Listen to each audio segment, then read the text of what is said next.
جنید بھائی، آپ نے آخر میں ذکر کیا کہ ہیروز کی بات کی جائے تو آج ہمارے ینگسٹرز مختلف ہیروز کو دیکھ رہے ہیں،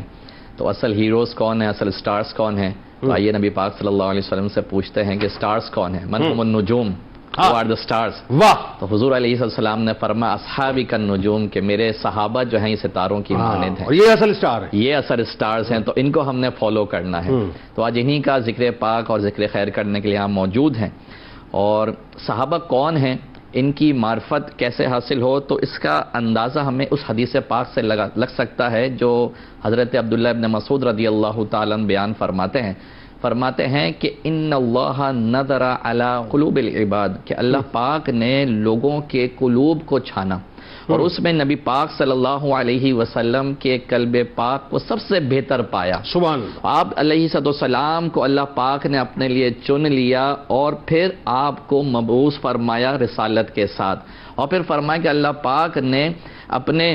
محبوب کے لیے جن نفوس قدسیہ کا جو ہے چناؤ کیا، انتخاب کیا، یہ وہ لوگ تھے کہ جو نبی پاک صلی اللہ علیہ وسلم کے بعد سب سے بہترین قلب والے تھے، اور یہ وہ لوگ تھے کہ جو اللہ پاک کے دین کے لیے قتال کرنے والے تھے۔ یعنی نتیجہ ہمیں یہ نکلتا ہے کہ صحابہ کرام یہ وہ لوگ ہیں جو نبی پاک صلی اللہ علیہ وسلم کے لیے چنے گئے ہیں کہ ان کو نبی پاک صلی اللہ علیہ وسلم کی معیت حاصل ہو۔ ان اصحاب کا اندازہ، یعنی ان کے مقام و مرتبے کا اندازہ ہمیں یوں بھی ہوتا ہے کہ امام ربانی جو ہیں بڑی ایک اعلیٰ مثال کے ذریعے اس کو سمجھاتے ہیں، فرماتے ہیں کہ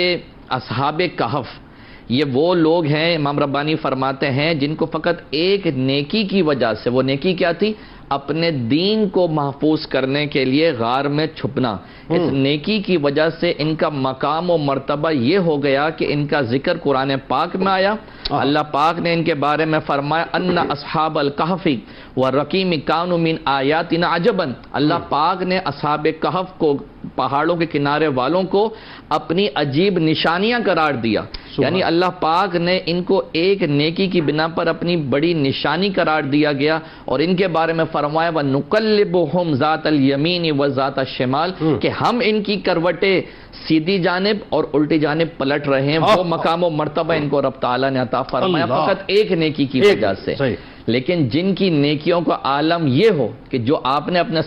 سرنامہ کلام میں ذکر کیا تھا کہ حضور علیہ السلام کی معیت میں لمحہ بر ایمان کی حالت میں بیٹھ جانا سب سے بڑی نیکی ہے، تو ان کا مقام و مرتبہ بھی ہے، سب سے بڑی نعمت بھی ہے، ان کا مقام و مرتبہ کیا ہوگا؟ تو کیا ہم یہ نہیں کہہ سکتے کہ یہ صحابہ بھی اللہ پاک کی نشانیوں میں سے نشانی ہے؟ تو انہی نشانیوں کی عظمتوں کا ذکر حضور علیہ السلام کے صحابہ بیان فرماتے ہیں اپنے عمل کے ذریعے۔ وہ کس طرح؟ حضرت مقداد بن عمر رضی اللہ تعالیٰ انہوں نے حضور سے کیسے اپنی وفائیں، اور صحابہ نے اپنی کیسے داستانیں وفاؤں کی قائم کی۔ فرمایا کہ جب بدر کا موقع تھا تو حضور علیہ السلام جو ہے وہ صحابہ کی طرف دیکھ رہے تھے کہ یہ میرے ساتھ آتے ہیں یا نہیں آتے۔ اس وقت حضرت مقداد بن عمر رضی اللہ تعالی عنہ نے یہ بات بیان فرمائی کہ یا رسول اللہ صلی اللہ علیہ وسلم آپ تشریف لے چلیں، آپ ہمیں قوم موسیٰ کی طرح نہیں پائیں گے جنہوں نے یہ کہہ دیا کہ آپ اور آپ کا رب جا کے لڑے، ہم تو یہیں پر ہیں۔ فرمایا کہ ہم آپ کے دائیں لڑیں گے، ہم آپ کے بائیں لڑیں گے، ہم آپ کے آگے لڑیں گے، آپ کے پیچھے لڑیں گے۔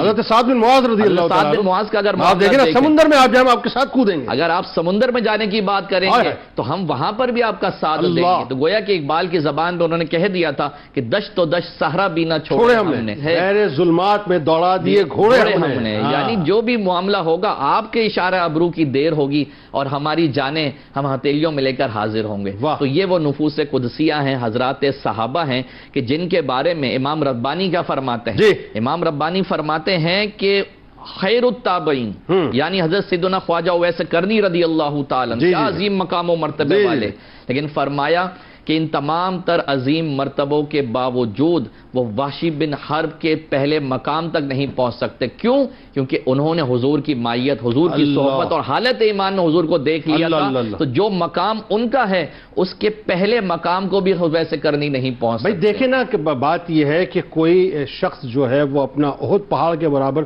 سونا اگر خیرات کیوں نہ کرے، وہ میرے صحابی کے کسی عمل کے مد کے برابر جو نہیں پہنچ سکتا، تو یہ تو عالم ہے۔